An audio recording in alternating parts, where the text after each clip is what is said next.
vocês tirem o máximo de dúvida de vocês sobre ácidos e bases. É importante isso, né? É importante essa observação do que são os ácidos, do que são as bases. Então, a gente vai usar isóxidos também.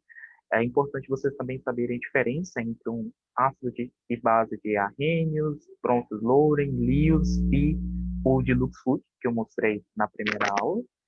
E que vocês também façam os exercícios que eu estou mandando para vocês. Da primeira aula, se eu não me engano, foram 10 exercícios, né, da página 287 até a 288, né? Vocês vão fazer esses 17 exercícios e entregar para mim, tá? Justificado, bonitinho, não precisa copiar nada, não, tá? É só vocês colocarem o número da questão, né? E colocarem a resposta correta, porque que vocês escolheram aquela como resposta correta, tá? Bem tranquilinho. Deixa eu abrir aqui a, a projeção.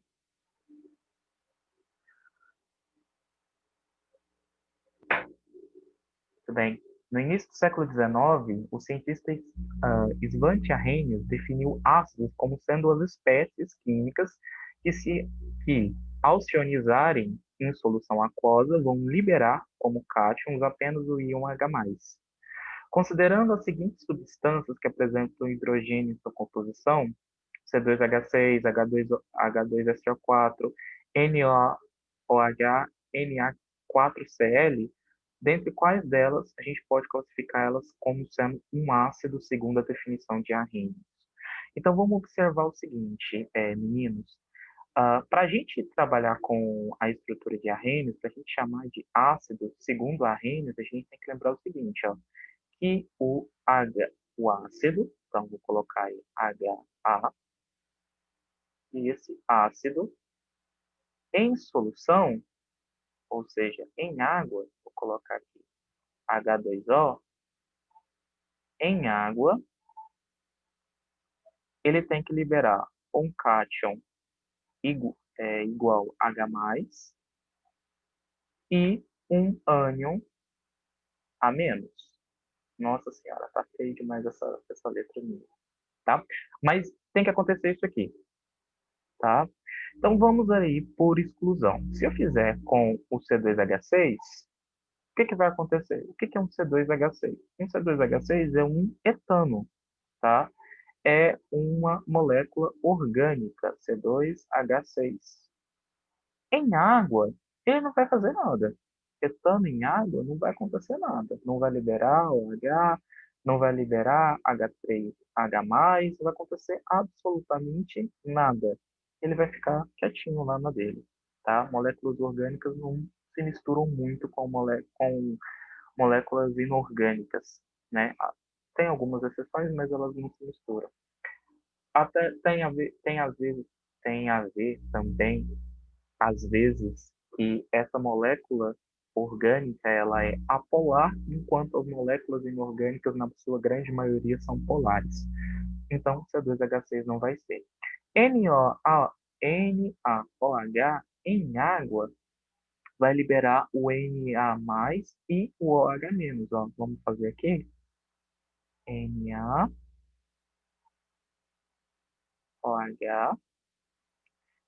Se eu colocar ele em água, o que vai acontecer? Vai liberar Na+,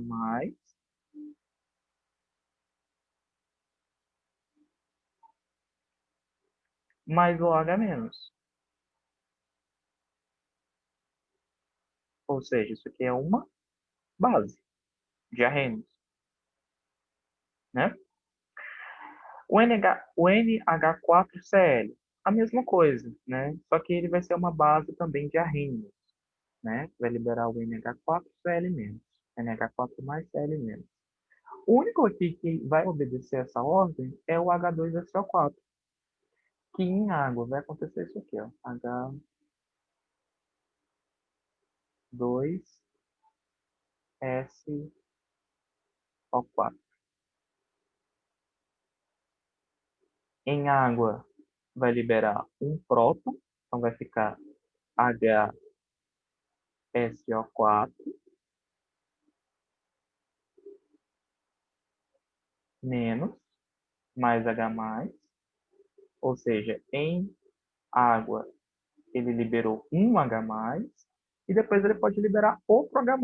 Então, se eu colocar esse HSO4 em água, HSO4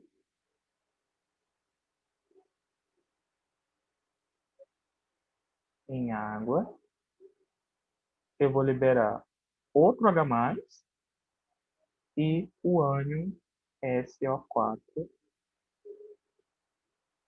menos, mais o outro H+.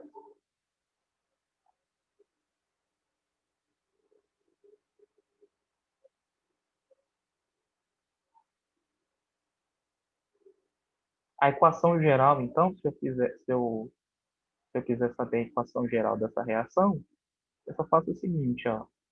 É igual aquela equação da matemática. O que tem do mesmo membro com sinal trocado, eu posso cancelar. Então, ó, HSO4 com HSO4 eu posso cancelar, porque é igual, só que está em sentidos opostos.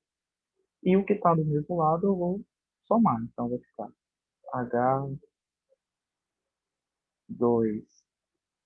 H2SO4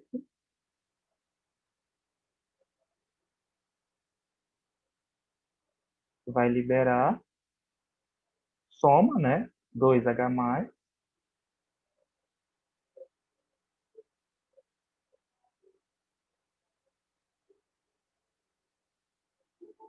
mais SO4 menos.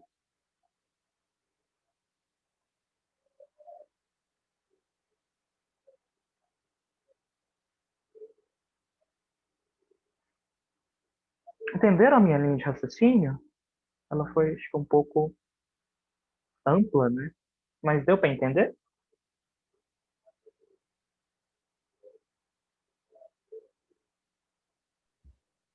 Sim. Sim? Então, tá. Acho que dá para salvar essa tela.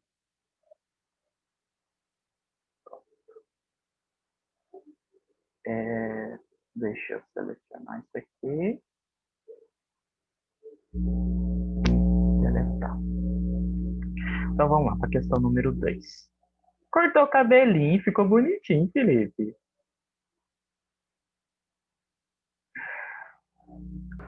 Tava precisando, já tava ficando muito grande. Ah, ficou Tava chegando bonitinho. aqui na orelha já. Ah, ficou bonito. Gostei. Gostei. Dei like. Vamos lá. Questão 2. Ovo perfeito. Nenhum lugar da casa se parece tanto com um laboratório de química quanto a cozinha, onde diversos ingredientes são misturados, queimados, fermentados, submetidos a processos dignos de experimentos científicos. Assim como no laboratório, ter noções de química é essencial para que o cozinheiro consiga preparar corretamente pratos, até os mais simples. Veja, por exemplo, como levar à perfeição a arte de cozinhar ovos. A clara possui água, gordura e colesterol. Também tem muitas proteínas que mudam de forma quando aquecidas. Elas se desenrolam e deixam expostas regiões na superfície que as ligam com outras proteínas, formando um emaranhado que transforma a clara no material sólido e branco que conhecemos, né, que é a albumina. Ah, o ovo também tem bolhas de ar para que os filhotes comecem a respirar. Elas se tornam um problema quando cozinhamos, porque além de deixar o fundo do ovo chato, também pode aumentar a pressão interna e fazê-lo rachar. Para resolver o problema, basta furar o fundo da casca com uma agulha antes de cozinhar e colocar sal ou limão na água. Os dois ingredientes ah, conseguem tampar o buraco porque agem sobre a clara da mesma forma que o calor. Fazem as proteínas se juntarem e endurecem antes do ovo que o ovo vaze para a panela. Há também outras maneiras pelas quais o ovo pode explodir. A casca é irregular e, ao aquecer, cada uma das partes começa a se expandir de forma diferente, o que pode levar a rachaduras. É preciso controlar a forma como ele esquenta para que isso não ocorra, né, não aconteça. Coloque o ovo em água fria, aqueça até ferver. Reduza o fogo por mais 10 minutos e jogue em outro recipiente com água fria. Esse último procedimento também ajuda a eliminar aquela substância esverdeada que forma em volta da gema. Ela surge quando o sulfeto de hidrogênio, H2S, presente na clara, esquenta e se expande. O aumento, o aumento de pressão o faz migrar para regiões mais frias, como a gema, onde ele reage com o ferro e forma o sulfeto de ferro. O material verde. Quando jogamos o ovo em água fria, a casca diminui de temperatura e atrai o sulfeto para longe da gema. Finalmente, é bom saber que quanto mais velho um ovo, mais fácil ele descasca. Ao envelhecer, ele se torna menos ácido, o que faz com que a membrana interna da casca se enfraqueça e não grude na parte branca. É recomendável deixar os ovos ao menos uma semana na geladeira com cuidado para que eles não se estraguem. Seguindo todas as dicas, o ovo terá formato, aparência e gostos perfeitos. Eu, particularmente, cansei. Eu não faria nenhum desses passos. Estou extremamente cansado só de ler. Imagina a pessoa que trabalha na cozinha e tem que ficar, né, criando essas situações para que o ovo fique perfeito. Como não é segredo para ninguém, eu já fui da área da cozinha, mas eu não fui dessa área da cozinha sofisticada. A minha era mais brutona mesmo, que era panificação e confeitaria. Não tinha esses rolês todo não. Mas eu, particularmente, cansei só de ler isso aqui. Questão 2. Aquela substância esverdeada que se forma em volta da gema, ela surge quando o sulfeto de hidrogênio presente na clara esquenta e se expande. Com relação ao sulfeto de hidrogênio, é correto afirmar que sua massa molar é aproximadamente 36 gramas por mol, é uma mistura química entre o átomo de hidrogênio e o átomo de oxigênio, é classificado como substância inorgânica pertencente à função química denominada ácido. Sua fórmula química H2SO2. Sua ligação química é do tipo iônica. Então, vamos lá. Ela não vai ser do tipo iônica porque ela tem hidrogênio e oxigênio, sulfeto de hidrogênio, né?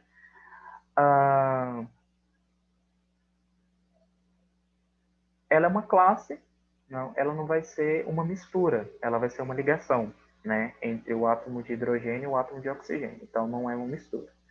A sua massa molar não vai ser 33 gramas por mol, vai ser 32 gramas por mol, visto que a fórmula química do sulfeto de hidrogênio é H2S, né? Ou seja, letra C, é classificado como uma substância inorgânica pertencente à função química denominada ácido, que é o ácido sulfídrico. Ok? Vamos passar para o número 3. A ionização do ácido clorídrico na água produz... vamos fazer a ionização, né? Então vamos lá. A ionização do ácido clorídrico na água. Então você pegar aqui o HCl,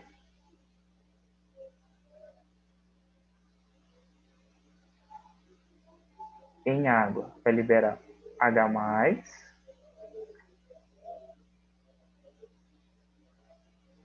mais o Cl menos. Então essa aqui é a ionização dele em água, né? Então em água acontece isso, H2O. Lembrem das ionizações que a gente viu, né? Então a ionização do ácido clorídrico em água produz um cátion H+, e um ânion cloro menos.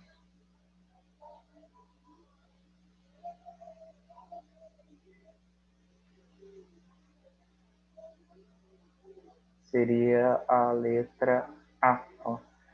Cátion hidrogênio, ânion cloreto.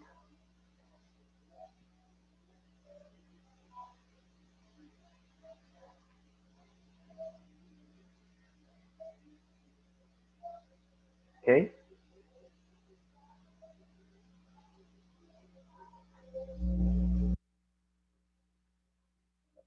4.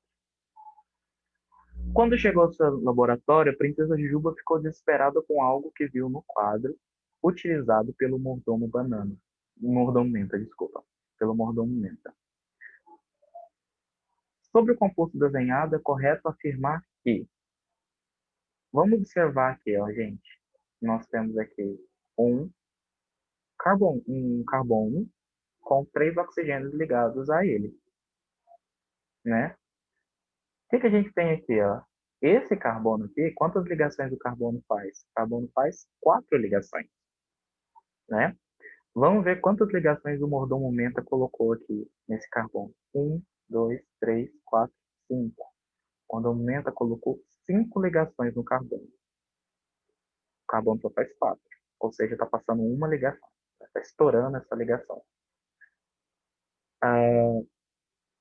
Ou seja, ele apresenta um erro na sua estrutura, uma vez que o carbono e o oxigênio estão com quantidades incompatíveis de ligação, né? Então, é a letra D. O que acontece? O carbono, ele é do grupo 14, então ele só faz exclusivamente 4 ligações. Você não vai ver um carbono com 5 ligações, 6 ligações, 7 ligações, é exclusivamente com 4 ligações, tá? Vamos olhar de novo aqui. Ó, princesa Jujuba louca, desesperada. Ok. Por um momento escreveu a estrutura do carbonato, que existe, tá? Mas ele escreveu a estrutura do carbonato com o carbono fazendo 5 ligações, ó. 1, 2, 3, 4, 5 ligações, torando esse carbono. Tá bom? Tudo bem, hora de aventura também é cultura, viu, gente? 5. Os hidratos covalentes geralmente encontram-se no estado gasoso a temperatura ambiente, tais como amônia, arsina, fosfina, cloreto de hidrogênio, sulfeto de hidrogênio. Dentre os hidretos, o que possui a maior temperatura de ebulição largamente utilizado na refrigeração industrial, especialmente em frigoríficos, é a... Então, a gente tem que olhar o seguinte: quanto mais a quanto mais a minha esquerda, melhora a questão de recebimento de calor, né? É mais eletronegativo. Então, nós temos lá o flúor, oxigênio e nitrogênio, do lado de cá, né? São os eletronegativos, são os mais eletronegativos da tabela periódica, esses três. Ou seja, eles vão receber, eles conseguem suportar um aumento de temperatura muito grande, eles conseguem receber uma variação de temperatura muito grande, sem ocorrer ali uma variação tão grande. Ou seja, desses três aqui, o que mais vai se assemelhar nisso é a amônia, né? Porque é presente em um daqueles três elementos eletronegativos lá, tá? Então, a amônia, letra E, é o hidreto utilizado na refrigeração industrial, por causa disso, porque ele é um elemento eletronegativo. O nitrogênio é um elemento eletronegativo, consegue receber uma grande quantidade de energia, e por aí vai, tá bom? Questão 6.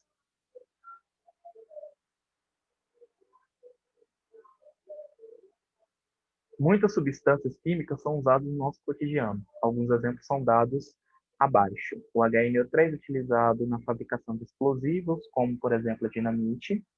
O H2CO3 é constituinte dos refrigerantes de água gasificada. Perdão, deixa eu falar, né? Ácido nítrico, ácido carbônico. NaOH, que é a soda cáustica, utilizado na fabricação de sabões. NH4OH, que é o hidróxido de amônio, utilizado em fertilizantes, o NaNO3 utilizado em fertilizantes em pólvora e o NaHCO3 utilizado em remédios antiácidos e extintores de incêndio. Assinale a alternativa correta, né? Então, os compostos 1, 2, 3 e 4 pertencem à função de óxidos. Os compostos 2, 1, 2, 4 pertencem à função de ácidos. Os compostos 2, 4 e 5 pertencem à função de sais. Os compostos 3 e 4 pertencem à função de bases. Então, vamos lá. 3 e 4, os dois possuem, né, NaOH. Ou seja, que eu tenho hidróxido de sódio Eu tenho uma base extremamente forte. E aqui eu tenho o hidróxido de amônio, que também tem uma base extremamente forte, tá? Ou seja, a correta é a letra... Ah, não tem mais três. O composto 1, 2, 3, 4, 5, 6 pertence à função de óxidos. Não, não pertence à função óxido, né? Então, a correta é a letra D. Os compostos 3 e 4 pertencem à função de bases. Eu vou mandar esse material para vocês depois. O gás amônio se dissolve em água segundo a reação em equilíbrio, né? Então, em água, ele vai liberar o NH4+, mais o OH-, né? Segundo a teoria proposta por Arrhenius, a solução aquosa resultante da dissolução da amônia em água é classificada como básica, pois absorve calor do meio, básica, pois apresenta OH- como único ânion, ácida, pois representa íons H+, não representados em equilíbrio, ácida, pois representa íons NH4+ como único cátion, ácida, pois absorve calor no meio ambiente. Observe o seguinte, na hora que eu estou ionizando o NH3 em água, eu estou formando um NH4+, mais o OH-, ou seja, o único cátion, o único ânion que está sendo formado é o OH-. Por isso, ele vai ser uma substância básica, pois apresenta íons H- como um único ânion. Tá? Então, observar essa questão do PVC ácido cria esse base e passou-se. 8. Os compostos inorgânicos encontram-se em amplo emprego nas mais diversas aplicações. Então, na coluna da esquerda, seria na da de cima, estão listados 5 compostos inorgânicos e na direita diferentes possibilidades de aplicação. Então, vamos lá. Deixa eu ver se eu consigo colocar isso aqui em 2 colunas, para ficar mais fácil para a gente.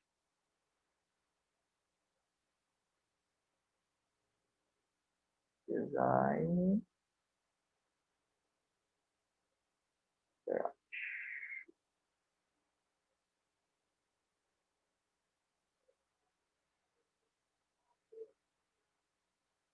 Duas colunas.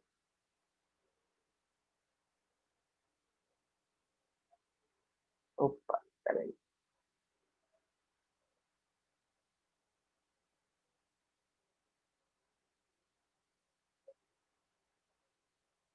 Aí, melhorou. Então vamos lá, ó.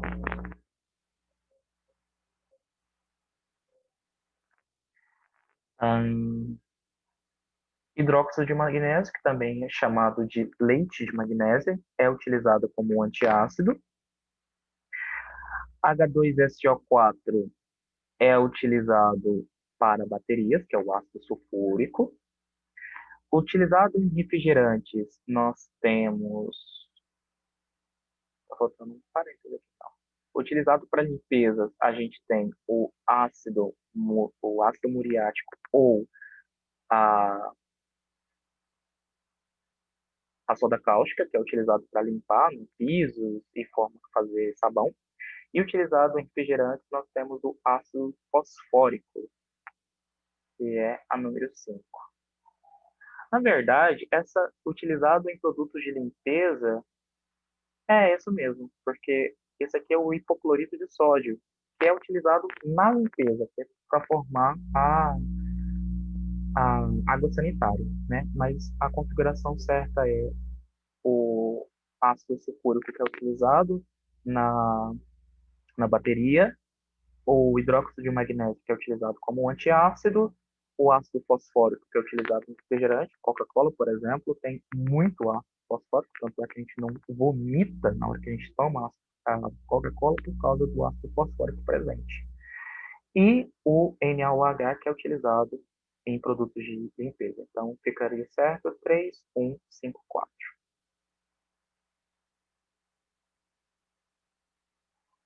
3, 1, 5, 4. Foi o que eu falei para vocês. Ele está considerando aqui o hipoclorito de sódio como água sanitária, tá?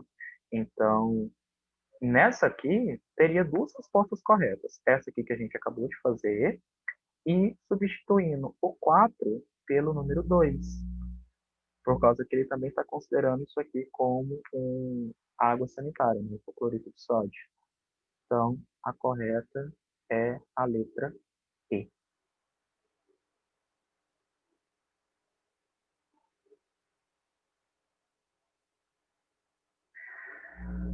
O método de Benedict utiliza o cobre 2+ como agente oxidante e é utilizado para a dosagem da glicose.